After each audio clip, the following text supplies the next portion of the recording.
ওং নমঃ শিবায়। জয় শিব শম্ভু। বন্ধুরা, পবিত্র শ্রাবণ মাস দেখতে দেখতে শেষ হতে চলল। আগামী সোমবার হলো এই বছরের শ্রাবণ মাসের সর্বশেষ সোমবার। যারা পুরো মাস ধরে নিষ্ঠার সাথে ভগবান শিবের আরাধনা করছেন তাদের জন্য একটি পুণ্যতার দিন। কিন্তু এমন হয়তো অনেক মানুষ রয়েছেন যারা সংসারের চাপ, অফিসের কর্মব্যবস্থা, শারীরিক অসুস্থতা বা অন্য কোনো কারণে পুরো শ্রাবণ মাস জুড়ে নিয়ম মেনে বাবার পুজো করে উঠতে পারেননি। আপনাদের মনে হয়তো একটি গুপ্ত অপেক্ষা কাজ করছে। বন্ধুরা, বিন্দুমাত্র হতাশ হবে না। শাস্ত্রের মতে কেউ যদি সারা মাস পুজো করতে নাও পারেন, শুধুমাত্র শ্রাবণের এই শেষ সোমবার কিন্তু বিশেষ নিয়ম মেনে এবং নির্দিষ্ট কিছু দ্রব্য নিবেদন করে মহাদেবের আরাধনা করেন, তবে তিনি একদিনেই পুরো শ্রাবণ মাসের পূর্ণ ফল লাভ করতে পারেন। শেষ সোমবার হলো মহাদেবের কাছে নিজের সমস্ত কষ্ট সম্পন্ন করার সবচেয়ে বড় সুযোগ। তাই আজকের এই অত্যন্ত গুরুত্বপূর্ণ ভিডিওতে আমরা সরাসরি জেনে নেব শেষ সোমবার কিভাবে শিবলিঙ্গের অভিষেক করবেন, পুজোয় এমন কোন বিশেষ দ্রব্যগুলি প্রয়োজন যা মহাদেবের অত্যন্ত প্রিয়। যারা উপবাস করছেন তাদের ব্রত বা উপোস ভঙ্গের সঠিক শারীরিক নিয়ম কি, এই দিন কি খাবেন এবং কি খাবেন না, সর্বোপরি কিভাবে শ্রাবণের শেষ সোমবারের এই ব্রত পালন করবেন, এই সমস্ত কিছু বিষয় নিয়ে এই ভিডিওতে আপনাদের সামনে বিস্তারিত আলোচনা করব। আশা করি এই ভিডিওটি থেকে শ্রাবণের শেষ সোমবারের সংক্রান্ত যাবতীয় প্রশ্নের আপনি উত্তর পাবেন। নমস্কার প্রিয় বন্ধুরা, পুরাণ কথা বাংলা এই চ্যানেলে জানাই আপনাদের সুস্বাগতম। বন্ধুরা, শ্রাবণের প্রতিটি সোমবারই হলো ভক্তির একটি পর্যায়, কিন্তু সর্বশেষ সোমবারটি হলো পূর্ণতা বা সমর্পণের দিন। এটি হলো সেই দিন যেদিন মহাদেব তার ভক্তদের প্রতি সব থেকে বেশি প্রসন্ন থাকেন। এটি হলো মহাদেবের কাছে নিজের সমস্ত অহংকার, দুঃখ এবং কষ্ট সম্পন্ন করার চূড়ান্ত লগ্ন। তাই জীবনের যে কোনো বড় সংকট কাটানোর জন্য শ্রাবণের এই সোমবারের পুজোর কোনো বিকল্প নেই। এবার আসুন জেনে নিই এই বিশেষ দিনে পুজো বা অভিষেক কিভাবে করবেন। সোমবার দিন সকালে ঘুম থেকে উঠে সর্বপ্রথম স্নান সেরে শুদ্ধ বস্ত্র পরিধান করুন। তারপর সংকল্প গ্রহণ করুন যে আজ আপনি নিজেকে মহাদেবের পুজোয় নিয়োজিত করবেন। এই দিন সাদা, গেরুয়া বা হলুদ রঙের পোশাক পরা অত্যন্ত শুভ। এরপর বাড়ির ঠাকুর ঘরে বা কাছে কোনো শিব মন্দিরে যান। শিবলিঙ্গের সামনে সর্বদা পূর্ব বা উত্তর দিকে মুখ করে বসার চেষ্টা করবেন। অভিষেকের এই নির্দিষ্ট নিয়ম আছে। প্রথমেই একটি তামার পাত্রে গঙ্গা জল বা শুদ্ধ জল নিয়ে ওং নমঃ শিবায় এই মন্ত্র জপ মহাদেবের অভিষেক করুন। এরপর একে একে কাঁচা দুধ, দই, ঘি, মধু এবং আখের রস বা সামান্য চিনি মিশ্রিত জল দিয়ে পঞ্চমৃত্য অভিষেক করুন। প্রতিটি দ্রব্য নিবেদন করার পর সামান্য জল ঢেলে শিবলিঙ্গ স্নান করাবেন।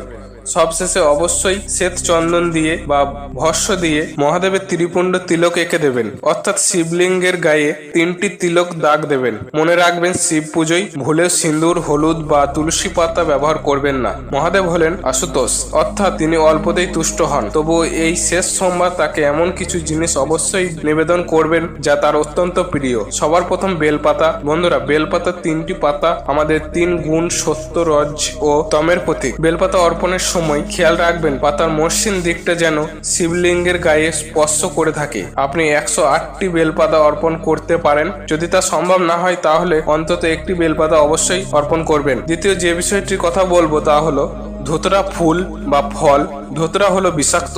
মহাদেবকে ধুতরা অর্পণ করার অর্থ হলো আমাদের ভেতরে সমস্ত বিষ, রাগ, জেদ এবং নেতিবাচক চিন্তাকে আমরা তার চরণে সমর্পণ করছি। তৃতীয় যে বিষয়ে কথা আমরা বলবো তা হলো শমীপাতা। শনিদেবের প্রকোপ বা আর্থিক সংকট থেকে মুক্তি পেতে কয়েকটি শমীপাতা অবশ্যই পারলে অর্পণ করবেন। শমীপাতা দেখতে অনেকটা লজ্জাবতী গাছের পাতার মতো, তবে এটি কখনোই কিন্তু লজ্জাবতী গাছ নয়।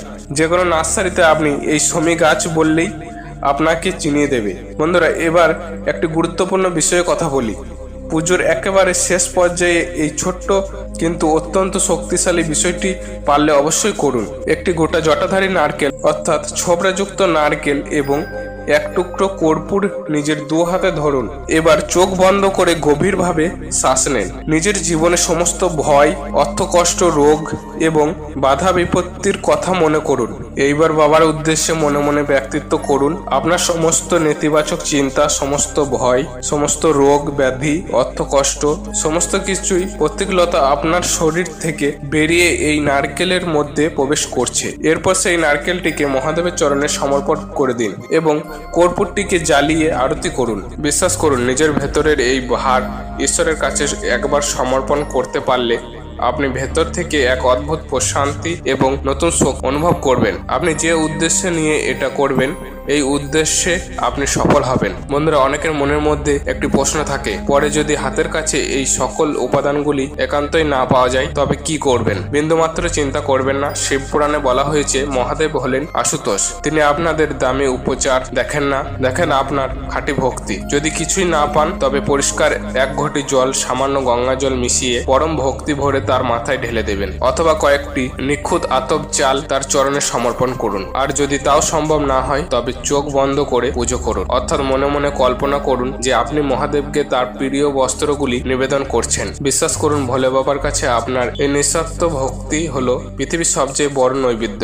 এবার দর্শক বন্ধুরা, আপনাদের জানাবো যে মহাদেবের এই ব্রত বা পুজো কখন করবেন। আপনি সকালবেলা যেমন এই পূজা করতে পারেন, ঠিক তেমনি আপনি সন্ধ্যাবেলায়ও এই পূজা সম্পূর্ণ করতে পারেন। তবে সকালবেলা যদি পূজা সম্পূর্ণ করতে থাকেন তবে মনে রাখবেন সন্ধ্যাবেলায়ও অবশ্যই কিন্তু আরো একবার মহাদেবের উদ্দেশ্যে আরতি প্রদান করা প্রয়োজন, এবং তার সঙ্গে শ্রাবণ সোমবারের ব্রতকথা শ্রবণ করার প্রয়োজন। এবার একটি গুরুত্বপূর্ণ অংশে আসবো, আর তা হলো এই দিন কি খাবেন কি খাবেন না। যারা ব্রত বা উপবাস রাখছেন খাদ্যাভ্যাসে কড়া নজর দেওয়া প্রয়োজন। উপবাস হলো শরীরের ও মনকে শুদ্ধ করে মহাজাগতিক শক্তি গ্রহণের একটি মাধ্যম। এই পবিত্র দিনে অন্ন অর্থাৎ ভাত, রুটি, ডাল, সাধারণ লবণ সম্পন্ন পরিহার করা উচিত নয়। আমিষ আহার, পেঁয়াজ, রসুন ইত্যাদি বর্জনীয়। এমনকি যারা উপবাস করছেন না তাদের এই দিন শুধুমাত্র সাত্ত্বিক আহার গ্রহণ করা উচিত। আর যারা ব্রত করছেন ব্রতীরা সারাদিন ফলাহার করতে পারেন, দুধ, সাবুদানা খেতে পারেন। যে কোনো ব্রতের সম্পূর্ণ ফল তখনই মিলে যখন তার সঠিক নিয়ম ভঙ্গ বা পালন করা হয়। শ্রাবণের সোমবারে যারা ব্রত রাখছেন তাদের উপবাস ভঙ্গ করা উচিত সন্ধ্যায়, অর্থাৎ প্রদোষকালে। বলা হয় সন্ধ্যায় পুনরায় স্নান করে বা হাত মুখ ধুয়ে মহাদেবের সন্ধ্যা আরতি দর্শন করবেন। ব্রতভঙ্গের সময় প্রথমেই কিন্তু অন্ন গ্রহণ করবেন না। প্রথমে মহাদেবকে নিবেদন করা প্রসাদ বা চরণামৃত গ্রহণ করবেন। শাস্ত্রে বলা হয়েছে নিজের উপবাস ভঙ্গের আগে যদি কোনো অভাবী মানুষকে বা ব্রাহ্মণকে অন্নদান বা অন্তত একটি গরুকে কিছু খেতে দেওয়া হয় তবে সেই ব্রতের ফল বহুগুণ বৃদ্ধি পায়। এরপর আপনি আপনার শতাবৃত্ত আহার গ্রহণ করে উপবাস ভঙ্গ করবেন। তবে হ্যাঁ, একটি বিষয় মাথায় রাখবেন, ব্রত ভঙ্গের পর রাতে ভাত খাওয়া উচিত নয়। ব্রতের দিন অন্ন বা ভাত খাওয়া সম্পূর্ণ নিষিদ্ধ। সন্ধ্যার মহাদেবের প্রসাদ গ্রহণ করে ব্রত খোলার পর রাতে আপনার সাবুদানার পায়েস, খিচুড়ি, ফল, দুধ অথবা আটা ময়দার তৈরি রুটি বা লুচি খেতে পারেন। তবে খেয়াল রাখবেন রান্নার যেন কোনোভাবেই সাধারণ লবণ, পেঁয়াজ বা রসুন ব্যবহার করা না হয়। সম্পূর্ণ সাত্ত্বিক আহার গ্রহণ করেই এই ব্রত পালন করতে হবে। তবে হ্যাঁ, যদি কোনো বয়স্ক মানুষ বা অসুস্থ ব্যক্তি সারাদিন উপবাস করার পর রাতে ফল বা আটার খাবারে দুর্বল বোধ করেন তবে তার রাতে একবারের জন্য সিদ্ধ চালের ভাত, যেমন আতপ চাল ও মুগ ডালের খিচুড়ি বানিয়ে দেবেন। দেবাদিদেব মহাদেব এবং মাতা পার্বতীর আশীর্বাদে আপনাদের সকলের জীবন সুখ, শান্তি এবং সমৃদ্ধিতে ভরে উঠুক। আজকের এই ভিডিওটি যদি আপনার ভালো লেগে থাকে তাহলে অনুগ্রহ করে একটি লাইক করে নিজের আপনজনের সাথে অবশ্যই শেয়ার করবেন, এবং যদি কোনো প্রশ্ন বা মতামত থাকে নিজের কমেন্ট বক্সে অবশ্যই জানাবেন। আর এমন আরও অনেক গভীর এবং অর্থমূলক আধ্যাত্মিক আলোচনার জন্য আমাদের এই পুরাণ কথা বাংলা চ্যানেলটি সাবস্ক্রাইব করে আমাদের পরিবারের সদস্য হয়ে যান। পরম ভক্তি ভরে কমেন্ট বক্সে পারলে একটিবার অবশ্যই লিখবেন হর হর মহাদেব বা ওম নমঃ শিবায়। সকলেই ভালো থাকুন, সুস্থ থাকুন এই কামনা করে আজকের মতো ভিডিওটি এখানেই শেষ করলাম। নমস্কার, ধন্যবাদ। ঈশ্বর আপনার মঙ্গল করুক। ওম নমঃ শিবায়। জয় শিব শম্ভু।